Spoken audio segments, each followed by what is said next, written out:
आज आपको हम प्रैक्टिकल्स यूज दिखाएंगे। Practical problems on union and intersection. Union and intersection पर बेस्ड क्वेश्चंस हम किस टाइप से सॉल्व करेंगे। तो कोई भी सेट हो, if A is any set, A कोई सेट है और इस सेट में कितने एलिमेंट हैं ये रिप्रेजेंट करना हो तो इसके पहले एन ए लिख दिया जाए। एन ए ये रिप्रेजेंट करता है कि ए सेट में कितने एलिमेंट हैं। एन बी ये रिप्रेजेंट करता है कि सेट बी में कितने एलिमेंट हैं। अगर लिखा है एन ए इंटरसेक्शन बी तो ये पता चलता है कि ए इंटरसेक्शन बी में कितने एलिमेंट हैं, अर्थात ए और बी में कितने एलिमेंट हैं ये इसको रिप्रेजेंट करता है। तो सपोज दैट कुछ फार्मूले हैं। फर्स्ट फार्मूले की तरह यूज होगा, if A and B are two set, A और बी टू सेट हैं, सच दैट, हम ये कह दें such that A intersection B is equal to 5। A और बी में कोई भी एलिमेंट कॉमन नहीं है, तब हम ये कहेंगे कि ए और बी डिसजॉइंट सेट है। और at this time n A intersection B, A intersection B में कितने एलिमेंट हैं ये रिप्रेजेंट करेगा। एन ए यूनियन बी में कितने एलिमेंट हैं ये फाइंड करना होगा। इसका फार्मूला होगा ए इंटरसेक्शन बी कितना होगा 5, कोई भी एलिमेंट नहीं है तो एन ए इंटरसेक्शन बी में एक भी एलिमेंट नहीं होगा क्योंकि दोनों का इंटरसेक्शन 5 है। हमें फाइंड करना एन ए यूनियन बी क्या होगा, यानी एन ए में जितने एलिमेंट हैं और बी में जितने एलिमेंट हैं इन दोनों को ऐड कर देंगे। ये फर्स्ट फार्मूले की तरह यूज होगा। और हम अगर ये कह दें A and B are finite set है, उनमें कुछ एलिमेंट कॉमन भी हैं, तो इसी को हम लिख सकते हैं n A union B equal to n A plus n B, दोनों के एलिमेंट जुड़ जाएंगे और जो कॉमन एलिमेंट है उसको हम सब्ट्रैक्ट करेंगे ए इंटरसेक्शन बी।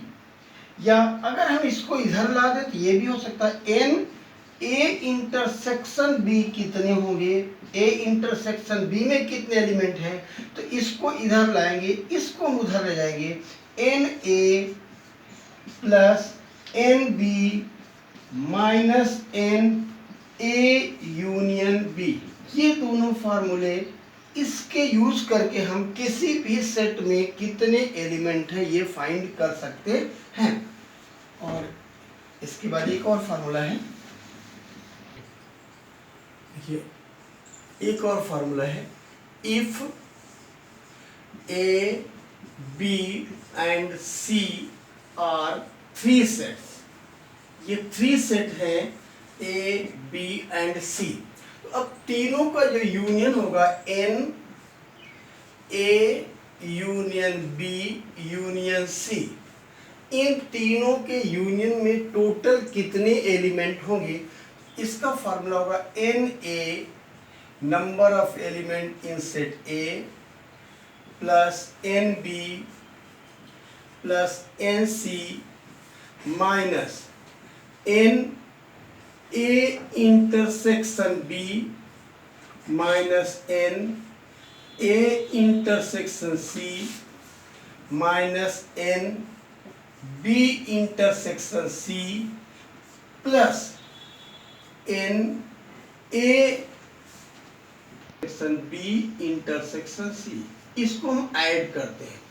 आप वेन डायग्राम से भी देख सकते हैं, अगर कोई भी सेट ए है, सेट बी है और ये सेट सी है, ए है, बी है और सी है, ये वेन डायग्राम रिप्रेजेंट करता है।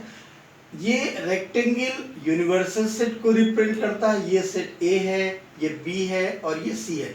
ए और बी का कॉमन एलिमेंट ये पूरा पार्ट होगा, बी और सी का कॉमन ये पार्ट होगा और ए और सी का कॉमन ये पूरा पार्ट होगा।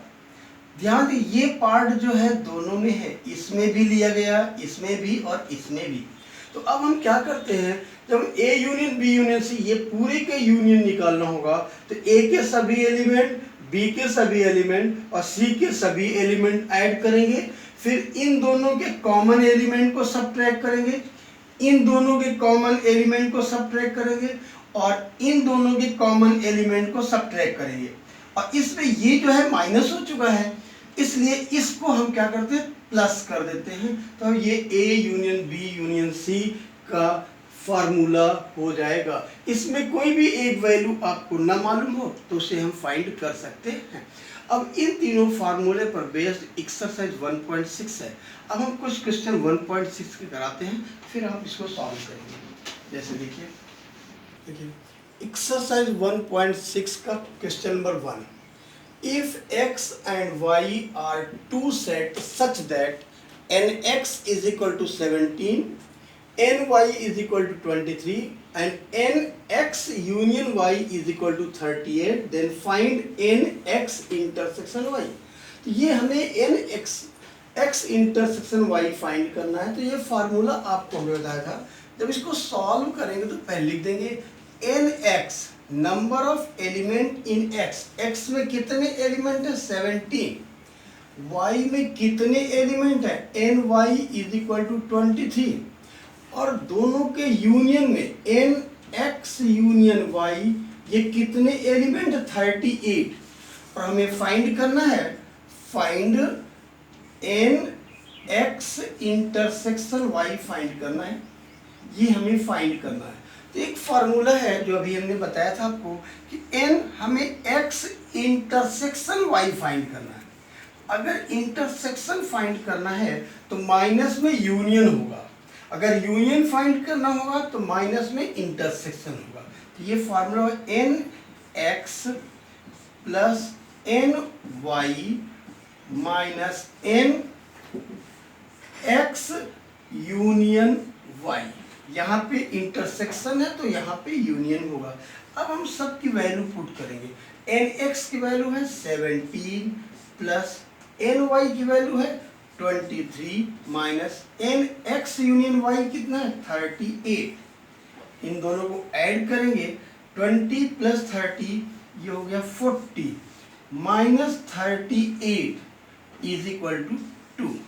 तो nx इंटरसेक्शन y, इसका मतलब x और y में 2 एलिमेंट ऐसे हैं जो दोनों में कॉमन हैं।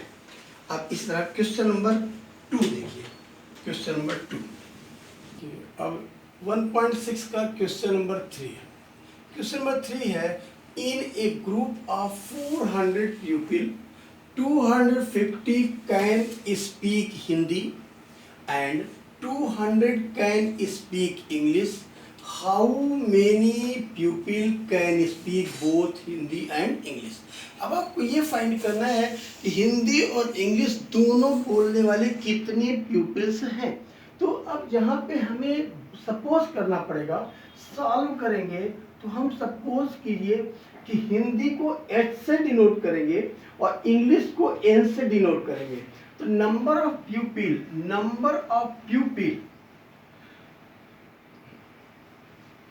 स्पीक हिंदी कितने लोग स्पीक करें, इसको हम NH से डिनोट करेंगे। और ये हिंदी स्पीक करने वाले कितने 250 कैन स्पीक हिंदी, तो NH is equal to 250 and number of people speak English कितने पीपल्स स्पीक करते हैं और इसको हम डिनोट करते हैं NE से, NE इज इक्वल टू 200। अब देखिए टोटल कितने इन ए ग्रुप ऑफ 400 पीपल, माने ग्रुप में 400 पीपल हैं जो या तो हिंदी बोलते हैं या तो इंग्लिश बोलते हैं या तो दोनों बोलते हैं। तो टोटल नंबर ऑफ पीपल्स कितने हैं, total number of peoples is NH union E। ये टोटल कितने 400 पीपल जो हैं, टोटल 400 पीपल हैं, मतलब हिंदी बोलने वाले और इंग्लिश बोलने वाले दोनों का यूनियन जो है 400 है। और हमको फाइंड करना है number of pupils which speak Hindi और English both. Number of pupil which speak Hindi and English both।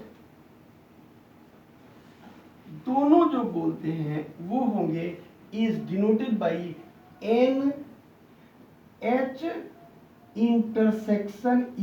ये हमें फाइंड करना है।